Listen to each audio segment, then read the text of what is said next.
Mahangin pero tirik ang araw kanina sa Tagaytay City. Kaya ang magnanay na ito mula Pasig naka-sleeveless at di na nag-jacket. Props. It's only props. Ang init po, grabe po ang tirik ng araw eh. Tiis ganda naman daw si Karen sa kanyang dress. Kasi po maganda. Kasi po maganda ako. Portable fan naman ang panlaban ni Katrina sa init.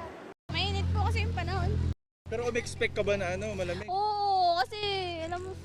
Pero okay lang, hangin naman. Umaga pa lang mahigit 2,000 na ang turista sa People's Park.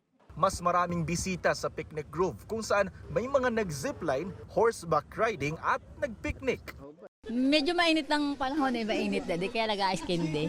Pero malamig ang hangin. Naka-face mask ang mga bata sa gitna ng outbreak ng pertussis o whooping cough dito sa Cavite.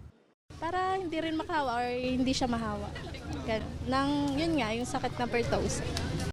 Sabi ng Tagaytay LGU, wala pang naitatalang kaso ng pertussis dito sa lungsod. Dagsa na rin ang mga tao sa pamosong amusement park na ito sa Tagaytay.